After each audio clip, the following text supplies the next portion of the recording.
You know, the economics Pakistan میں جو معاشی حالت ہے basically that Trump's every thing کہ لوگوں کا ڈاکٹر کے پاس نہ جانے کی یا علاج نہ کرانے کی یا اسکریننگ ٹیسٹ نہ کرانے کی زیادہ بڑی وجہ یہ ہوتی ہے کہ یار پتہ نہیں کتنا خرچہ ہو جائے گا. تو اس کے بارے میں اگر آپ تھوڑا سا رف گائیڈ کر سکے, اگر کوئی 45 سال کا بندہ ہے چاہتا ہے کہ یار میں اسکریننگ کرا لوں اور پتہ چلا لوں کہ یار کسی قسم کا کینسر تو نہیں ہائڈ کرا باڈی کے اندر, اور آپ کی فیلڈ سے ریلیٹڈ کولوناسکوپی ہے, تو اگر وہ کرانا چاہے پاکستان میں کسی پنڈی, اسلام آباد میں, لاہور وغیرہ میں, تو ایوریج کاسٹ اس کی کیا ہوگی تاکہ لوگ اس بارے میں سوچیں, اگر پیسے چاہیے تو پیسوں کا انتظام کریں اور یہ ٹیسٹ کرا سکیں. یا دیکھیں, اس پہ آپ نے صحیح بات کی, اکنامکس ایک بہت بڑا ایشو ہے. اس میں نا سرکاری اسپتالوں میں بھی یہ فیسلٹیز موجود ہیں, اور میں یہ بالکل بھی نہیں کہوں گا کہ یہ بہت چیپ ہے اور بہت سستا ہے اور ہر بندہ افورڈ کر سکتا ہے, ایسا نہیں ہے. لیکن میں آپ کو یہ بھی بتا سکتا ہوں کہ اگر ہم اس میں تھوڑی سی شاپنگ کریں نا تو اس سے جسے کہتے ہیں نا لیب شاپنگ کر لیں, کہ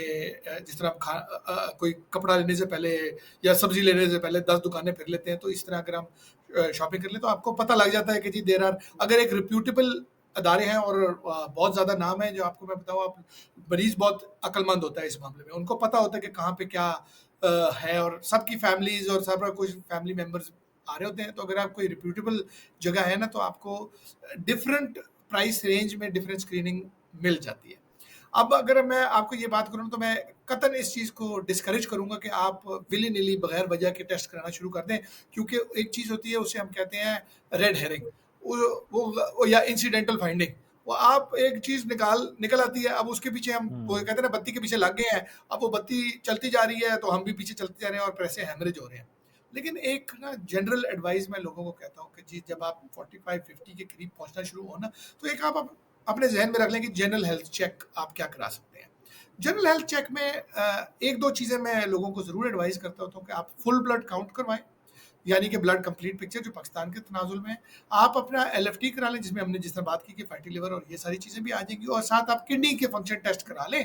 جو ڈفرینٹ لیبارٹریز کو کچھ رینل فنکشن ٹیسٹ کہتی ہے, کوئی بایو کیمیکل پروفائل کہتی ہے, جس میں آپ کو نا آپ کے جو بڑے بڑے آرگنز ہیں ان کی ایک عکاسی